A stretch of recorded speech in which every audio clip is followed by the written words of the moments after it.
Hi, welcome back to the South Texas Youth Soccer Academy and Grassroots Spring 2016 curriculum. This is week 5, and this week we'll be talking about defending. I have to apologize for getting the video up a day late, but let's go ahead and get into the activities straight away. So one of the things that I always think about when I prepare to do a session on defending is that defending is more than just teaching the technical ability or the decision making about defending. It's also an attitude. So one of my mentors early on, it told me that if you're ever going to do a defending session as a coach, you have to be prepared to have an energy level that's very high. You have to be excited about what you're teaching. You have to be energetic and make sure that you're able to interact with the kids. So keep that in mind as you think about the things you need to do to prepare for this practice. So this warm-up activity, I really like. You can do it with all sorts of players, but it really gets players into the mindset pretty much immediately of what they need to do to start thinking about transition and transitioning into defending. So let's go over the activity. All right, you don't need any set space for this activity. You can use free space with no sidelines. Sometimes you might want to put up a barrier or at least instruct the players for safety issues where you don't want them to go if it's off the field or into another team's practice.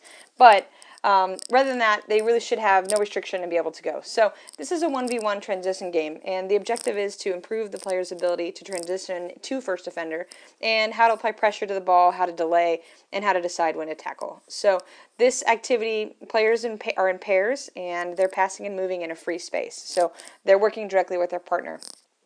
When the coach, maybe for a few rounds, and then you can let the players take control of it. But when you make the signal, when you say go, or when you say, clap, or whatever kind of signal you want to make, the players then battle in a 1v1 battle with their partner. So they're passing back and forth. You say go, and then you start counting down 10, 9, 8, 7, 6, 5, 4, 3, 2, 1.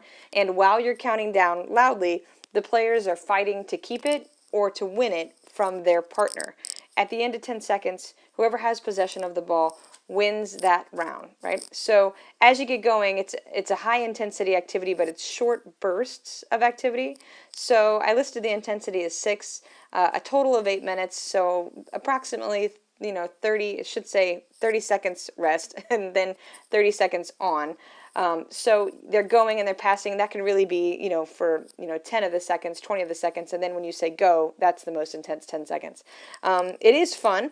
Some of the coaching points that you want to start asking the players are, how can they position their body to pressure the player with the ball? How can I steal the ball, or when should I time my tackle, right? Obviously when the mistake is bad, or when it's time has run down and they really need to try to win the ball. And what are the technical aspects of the first defender? They should be balanced on both feet. They should have the weight on the balls of their feet in a boxer stance, so they're not easy to beat left or right or down the middle.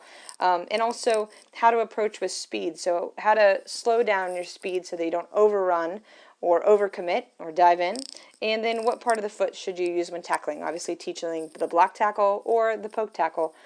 You can work on some offensive techniques in this game like shielding, dribbling away from pressure, dribbling to beat an opponent. But since the focus of this activity is defending, this is a great activity to really get the players in an aggressive mindset, a competitive mindset, and to get them warmed up right off the bat. As you do this activity, I would do some dynamic stretching in between the rounds so that the players are prepared for stage 2. Okay, let's get into the next activity. All right, so phase 2 is a sort of expanded stage. It's a preparation stage. It starts at 1v1, but it can be expanded to 2v2 as well. This grid, depending on the age of your players, but we're doing if we're doing U8 to U10 here for Academy, or even if it's 7-year-olds, it would be approximately 20 yards by 20 yards, so it's a perfect square.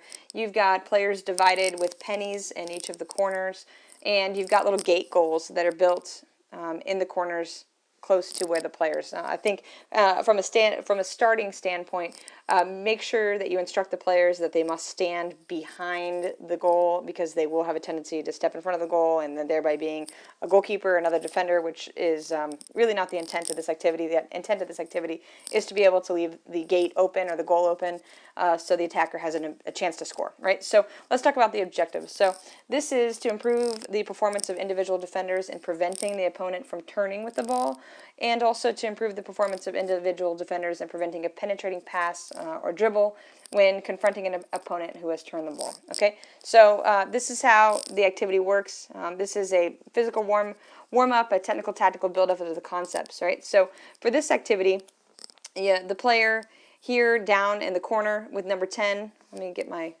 little laser pointer out.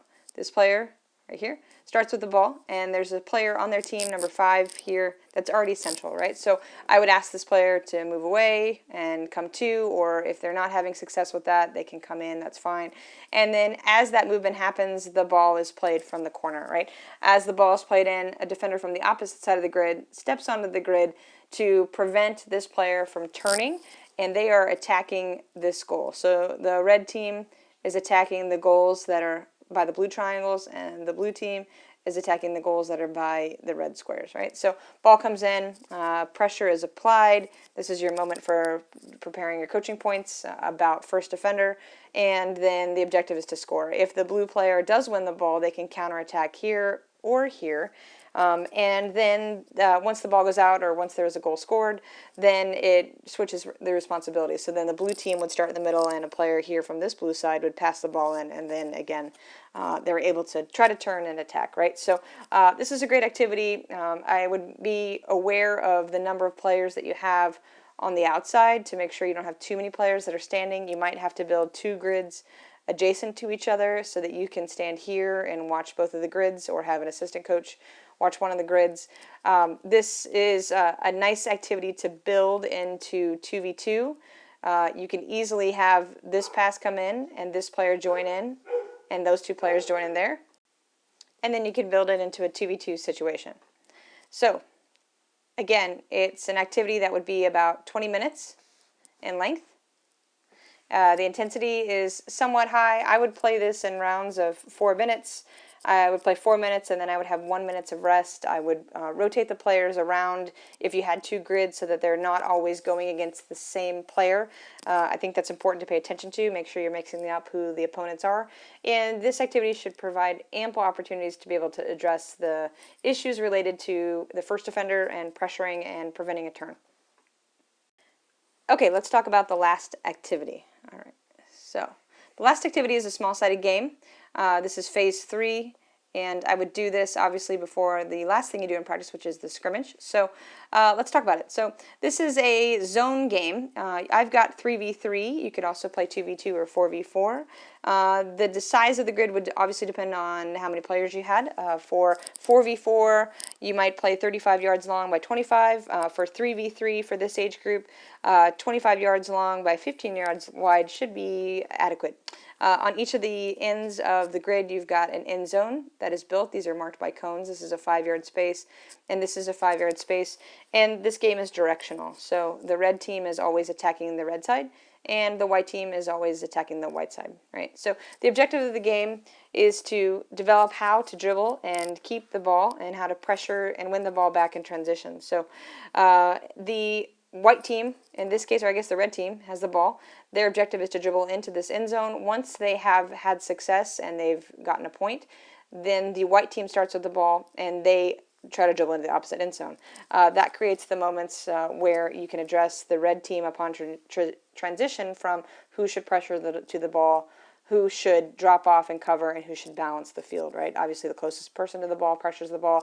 The next person closest would be cover and or balance, or both cover, depending on if you're playing 3v3 or 4v4. Maybe the 4th person would be balance, to be able to balance out the field, to be able to stop a ball from penetrating through, or a dribbler from being able to penetrate through into the end zone. There is no defending in the end zones. It is a free space for this activity. The intensity is high. This is a hard activity, especially since you have the requirement of dribbling, which puts more demand. The dribbling element also provides more opportunities for defending. If it's too easy, you could provide opportunities for passing into a target into the end zone if you have a little bit more of an advanced academy or recreational team.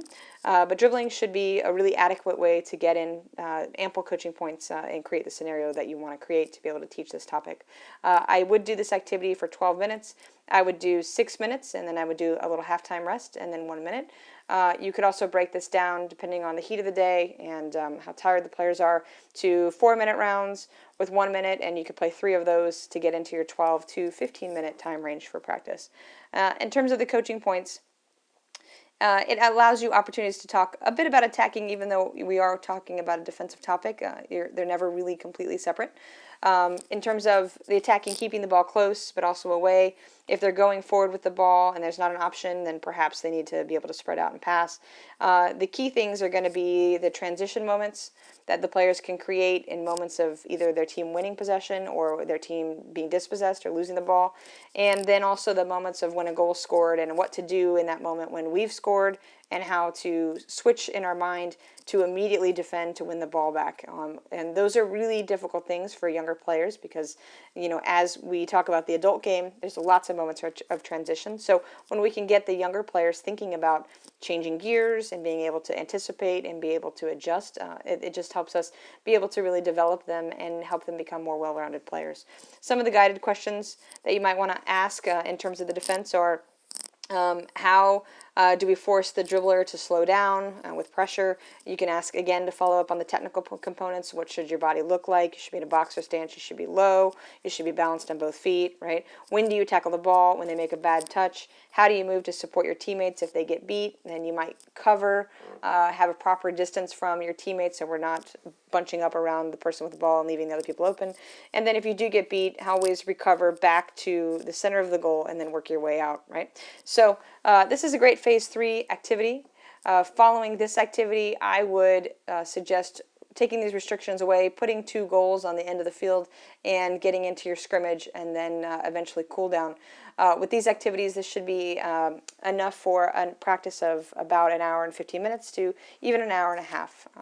I did want to say on one note, thank you to those of you who replied to my email that I sent out to everyone who registered with your thoughts about the curriculum, and especially several of you who sent feedback about how some of the activities might be a bit more advanced. So please look for some future activities that will be put in the box that will address the U6 and the U5 players. I'll put some games in there for you and some fun things you could do with the younger players that will help them stay engaged and help them improve their ability to be athletes and also soccer players, which is also important. So thanks again for taking the time to listen and to follow this curriculum. If you have any questions, as always, you can email us at the state office. I'm Janae Buklowski, the Assistant Director of Coaching, and my email is jeneb, as in boy, @stxsoccer.org. Thanks and have a great week.